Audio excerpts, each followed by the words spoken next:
So guys आज के video में हम पढ़ने वाले हैं about the neuromuscular joint transmission. So already मैंने आपको न्यूरोमस्कुलर जंक्शन का जो स्ट्रक्चर है उसके बारे में पढ़ा रखा है।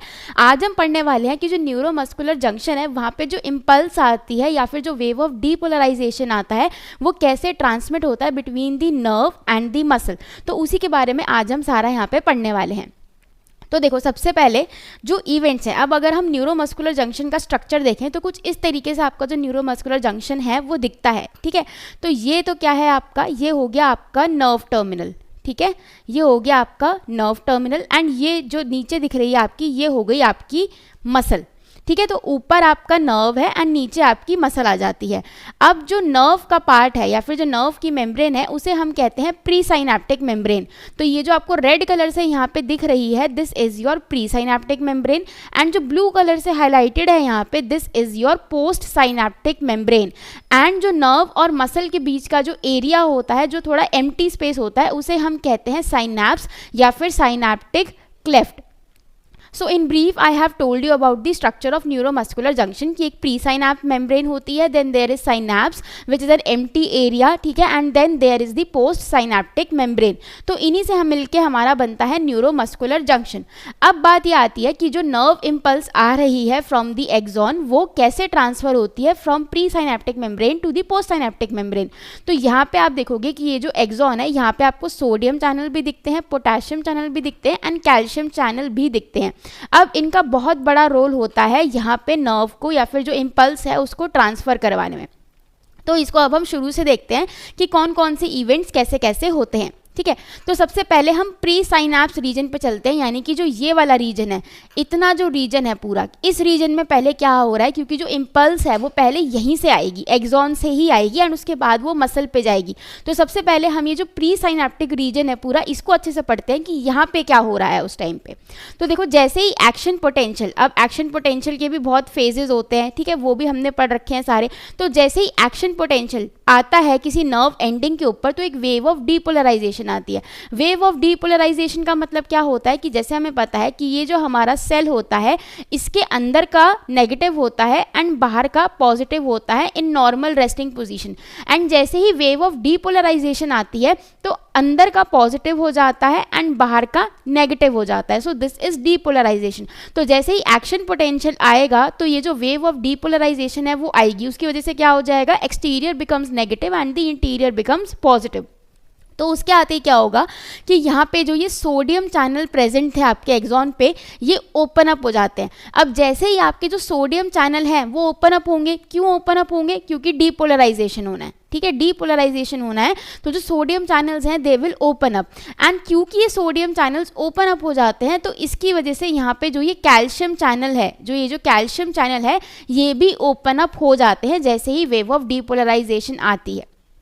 ठीक है, सो जैसे ही डीपोलराइजेशन होगा तो सोडियम चैनल ओपन अप हो जाएंगे एंड इनफ्लक्स होगा सोडियम का, क्योंकि हमें अंदर का अब ज़्यादा पॉजिटिव हो जाएगा। ठीक है, तो यहाँ पे आप देख सकते हो। ठीक है, अब क्या होगा कि जो नर्व एंडिंग है वो डीपोलराइज हो गई। डीपोलराइज का मतलब क्या हो गया, आउटसाइड नेगेटिव हो गया एंड इनसाइड पॉजिटिव हो गया। इसकी वजह से क्या होगा कि जो कैल्शियम चैनल है वो ओपन अप हो जाएंगे। जैसा कि मैंने आपको बताया जैसे ही कैल्शियम चैनल ओपन अप होंगे तो जो कैल्शियम है उसका इनफ्लक्स होने लग जाएगा ECF से अंदर की तरफ नर्व के अंदर। ठीक है, तो यहाँ पे अगर हम इस डायग्राम को ध्यान से देखें तो यहाँ पे आपको दोनों ही चैनल्स देखने को मिल रहे हैं, सोडियम का भी और कैल्शियम का भी। तो जैसे ही सोडियम का चैनल ओपन होगा उसकी वजह से क्या होगा कि ये जो कैल्शियम है इसका चैनल भी ओपन अप हो जाएगा एंड कैल्शियम का भी इनफ्लक्स होने लग जाएगा। ठीक है, यहाँ तक बात समझ आई। ठीक है, अब उसके बाद क्या होगा, अब देखो ये जो कैल्शियम है ना, जो कैल्शियम सेंसिटिव हमारे जो ये नर्व एंडिंग है यानी कि जो प्री साइनैप्टिक मेम्ब्रेन है, प्री साइनैप्स का जो रीजन है यहाँ पे दो प्रोटीन होते हैं। कौन कौन से, साइनैप्टोब्रेविन एंड सिंटैक्सिन। अब ये जो प्री साइनैप्टिक मेम्ब्रेन आपको दिख रही है यहाँ पे, ये जो आपकी प्री साइनैप्टिक मेम्ब्रेन है यहाँ पे इसके ऊपर एक प्रोटीन प्रेजेंट होता है जिसको हम कहते हैं सिंटैक्सिन। ठीक है, और यहाँ पे ये जो साइनैप्टिक वेसाइकल है जिसके अंदर एसिटाइल कोलिन ट्रांसफर है, एसिटाइल कोलिन प्रेजेंट है जो कि न्यूरोट्रांसमीटर है, इसकी सरफेस पे भी एक प्रोटीन प्रेजेंट होता है विच इज नोन एज साइनैप्टोब्रेविन। ठीक है, एंड मेम्ब्रेन पे भी एक प्रोटीन प्रेजेंट होता है जिसको हम कहते हैं सिंटैक्सिन। ठीक है, तो ये दो प्रोटीन्स हमारे प्रेजेंट होते हैं।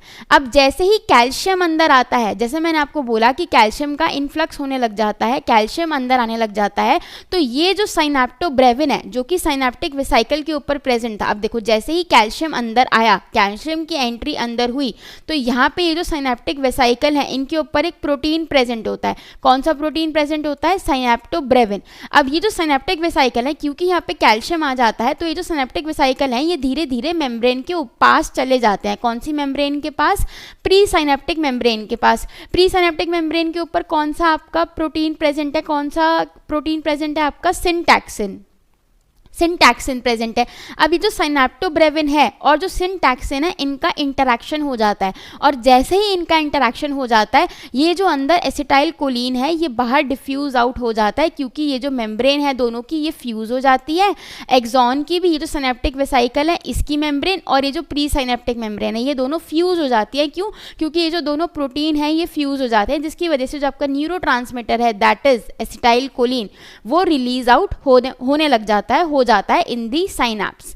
ठीक है, तो यहाँ पे वही चीज आपको समझा रखी है कि देखो this is synaptobrevin and this is syntaxin. ठीक है, तो सिंटैक्सिन कहाँ पे है? सरफेस पे प्रेजेंट है, प्री साइनेप्टिक मेम्ब्रेन पे प्रेजेंट है, एंड जो आपका साइनेप्टोब्रेविन है वो कहाँ पे प्रेजेंट है? जो ये आपका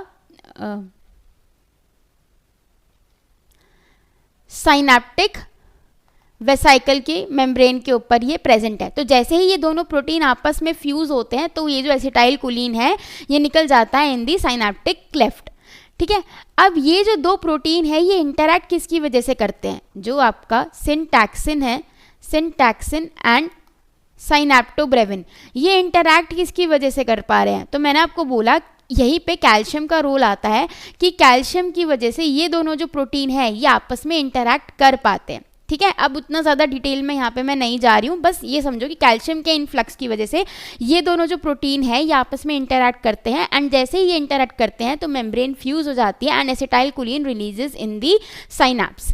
ठीक है, and this process is calcium influx dependent. Okay, तो यहाँ पे आप देख रहे हो कि रिलीज ऑफ एसिटाइल कोलिन हो रहा है, न्यूरोट्रांसमीटर।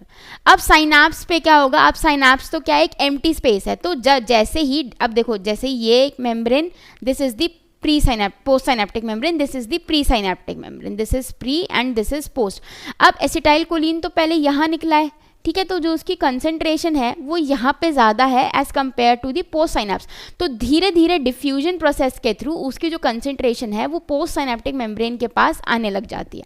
तो through diffusion process it reaches towards the post synaptic area. अब पोस्ट साइनैप्स पे क्या होगा? आपकी पोस्ट साइनेप्टिक मेम्ब्रेन है, कौन सी मेम्ब्रेन? जिससे बनी है, मसल से बनी है। ठीक है, this is your post synaptic membrane. अब इस सरफेस के ऊपर कुछ रिसेप्टर्स प्रेजेंट होते हैं जिन्हें हम कहते हैं nicotinic acetyl choline receptors, nicotinic acetyl cholinergic acetyl cholinergic receptors. ठीक है, और ये इस पे प्रेजेंट होते हैं। अब जैसे ही एसिटाइल कोलिन आता है, अब यहाँ पे देखो जैसे ही एसिटाइल कोलिन यहाँ पोस्ट साइनेप्टिक मेम्ब्रेन के पास आता है तो यहाँ पे ये रिसेप्टर्स ऐसे बैठे होते हैं और बहुत सारे रिसेप्टर्स प्रेजेंट होते हैं। तो ये एसिटाइल कोलिन ना इनके ऊपर आके बैठ जाता है। ठीक है, तो इस तरीके से देखो यहाँ पे ये सोडियम चैनल है पूरा, and this is the acetyl choline, and ये एसिटाइल कोलिन इसके ऊपर आके बैठ जाता है क्योंकि ये इसी के लिए बैठा है, ये जो रिसेप्टर है। ठीक है, अब जैसे ही यहाँ पे एसिटाइल कोलिन आके लग जाता है तो सोडियम जो है वो बहुत ज़्यादा एक्टिव हो जाता है, एंड जैसे ही सोडियम का इन्फ्लक्स जैसे ही आता है तो सोडियम का इन्फ्लक्स होने लग जाता है, यानी कि एक वेव ऑफ डीपोलराइजेशन आने लग जाती है मसल मेम्ब्रेन के ऊपर। ठीक है, तो जो रेस्टिंग मेम्ब्रेन पोटेंशियल होता है मसल का वो होता है -90 मिली वोल्ट। तो नॉर्मली जो resting membrane potential it is -90 millivolt. अब जैसे ही यहाँ पे इन्फ्लक्स होने लगता है, वेव ऑफ डीपोलराइजेशन आती है, तो आपका पोटेंशियल कहाँ तक चला जाता है? 65 मिली वोल्ट तक। ठीक है, क्यों? क्योंकि वेव ऑफ डीपोलराइजेशन आ गई, सोडियम का इन्फ्लक्स हो गया। ठीक है, तो देखो यहाँ पे जैसे ही सोडियम आके बैठेगा, बिकॉज ऑफ एसिटाइल कोलिन यहाँ पे बाइंड हो गया है, तो सोडियम का इन्फ्लक्स होता है, उसके बाद कैल्शियम रिलीज होता है एंड मसल कॉन्ट्रैक्शन हो जाती है। तो ये आगे की कहानी होती है। यहाँ पे आपके सार्कोट्यूबुलर सिस्टम आ जाते हैं, ठीक है, एंड स्लाइडिंग फिलामेंट थ्योरी आ जाती है, क्रॉस ब्रिज फॉर्मेशन आ जाते हैं, उसकी वजह से जो मसल कॉन्ट्रैक्शन है वो होती है।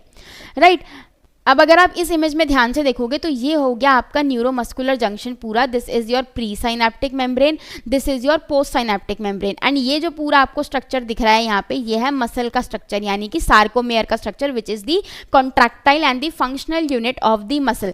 अब जैसे ही इंपल्स प्री साइनेप्टिक में पोस्ट साइनेप्टिक मेम्ब्रेन तक पहुंच जाती है, उसके बाद through sarcotubular system, T tubule and L tubule, ये जो सारी वेव ऑफ डीपोलराइजेशन है ये पूरी मसल में फैल जाती है, जिसकी वजह से कॉन्ट्रैक्शन होता है। तो वो हम बाद में पढ़ेंगे कि मसल में कैसे जो ये इंपल्स है ये आगे कैरी फॉरवर्ड होती है। बट इस वीडियो में आज हम सिर्फ यही समझने वाले थे कि जो न्यूरोमस्कुलर जंक्शन है उस पे जो नर्व इंपल्स है उसका ट्रांसमिशन कैसे होता है, right. So this is the neuromuscular transmission. अब न्यूरोमस्कुलर ट्रांसमिशन आपका हो तो गया, बट कोई ऐसी चीज़ भी तो होगी ना जो इसे रोकती होगी। तो दो तरीकों से हम न्यूरोमस्कुलर ट्रांसमिशन को रोक सकते हैं। पहला, बाय रिमूविंग एसिटाइल कोलिन, कि अगर हम एसिटाइल कोलिन को ही हटा दें, वो जाके उन रिसेप्टर्स के ऊपर ना बैठे तो। एंड दूसरा कि जो वेसाइकल्स थे अटैच थे प्री सिनेप्टिक मेम्ब्रेन पे, उनको हम दोबारा रीयूज कर लें, ठीक है। तो एसिटाइल कोलिन हटाने के लिए एक एंजाइम होता है which is known as acetylcholine esterase.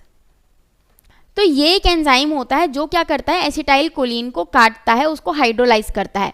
सो अगर हमें ट्रांसमिशन रोकना है तो एसिटाइल कोलिन का जो रिलीज है वो हमें रोकना पड़ेगा, तभी रिपोलराइजेशन आ पाएगा। तो एक एंजाइम है एसिटाइल कोलिन एस्टरेज, जो कि कहाँ प्रेजेंट होता है, ईसीएफ में, ठीक है, ईसीएफ में and the motor end plate पे प्रेजेंट होता है। ये क्या करता है, एसिटाइल कोलिन को हाइड्रोलाइज करता है इनटू कोलिन एंड एसीटेट, दो पार्ट्स में डिवाइड कर देता है। तो जो कोलिन है वो दोबारा आपके प्री सिनेप्टिक एरिया में चला जाता है, ठीक है, कौन, किसके थ्रू कोलिन ट्रांसमीटर, एंड दूसरा जो एसीटेट होता है वो ब्लड के थ्रू लिवर में चला जाता है। तो इस तरीके से कोलिन का पार्ट भी यूटिलाइज हो जाता है एंड एसीटेट भी यूटिलाइज हो जाता है। अब दूसरा मैंने आपको बताया था कि जो वेसाइकल्स प्रेजेंट हैं उनको हम दोबारा यूज कर लें, तो इसके लिए एक स्पेशल प्रोटीन होता है विच इज नोन एज क्लैथरिन, ठीक है, इसका हम यूज करते हैं। एंड ये जो वेसाइकल्स होते हैं इनको इनवर्ड पुल करते हैं ताकि ये दोबारा यूज कर सके हम एसिटाइल कोलिन स्टोर करने के लिए। सो इस तरीके से हम जो एसिटाइल कोलिन का न्यूरोमस्कुलर जंक्शन पे ट्रांसमिशन है उसको रोक सकते हैं कि जो नर्व इंपल्स है वो ट्रांसफर ना हो, ठीक है। तो यहाँ पे भी आपको वही चीज़ दिख रही है, ये आपका पूरा एक्सॉन का टर्मिनल है, this is your synaptic cleft या फिर इसको हम साइनाप्स भी कहते हैं, and this is your post synaptic membrane, ठीक है। तो इस तरीके से जो आपका ट्रांसमिशन है इम्पल्स का वो होता है। सो अगर ब्रीफली आपको मैं पूरी समरी दे दूं एक बार में, तो यहाँ पे देखो नर्व एंडिंग, ये पूरी नर्व है एंड ये पूरी नर्व एंडिंग है इसकी। अब यहाँ पे ये देखो ये जो एक्सॉन लग रहे हैं, इसके नर्व एंडिंग्स लग रही है, यहाँ पे जो एक्सॉन आके लग रहा है इसको हमने पूरा यहाँ पे बड़ा कर दिया है, ठीक है। तो यहाँ पे देखो साइनेप्टिक वेसाइकल्स प्रेजेंट है, कैल्शियम चैनल्स हैं, this is pre synaptic membrane, this is post synaptic membrane. अब यहाँ पे देखो कौन कौन से एसिटाइल कोलिन रिसेप्टर्स हैं, ठीक है, और यहाँ पे आपके वोल्टेज गेटेड सोडियम चैनल्स हैं। जैसे ही एसिटाइल कोलिन आके बैठेगा तो क्या होगा कि ये जो आपके सोडियम गेटेड चैनल्स हैं ये ओपन अप हो जाएंगे एंड फिर आगे मसल कॉन्ट्रैक्शन हो जाएगी, ठीक है। सो यहाँ पे देखो वही सारी बात जो मैंने आपको बताई है वो फ्लो चार्ट के थ्रू मैंने यहाँ पे समझाई है आपको, एंड इसी के थ्रू आपका जो न्यूरोमस्कुलर जंक्शन है वो इसी प्रोसेस के थ्रू आपका होता है, राइट।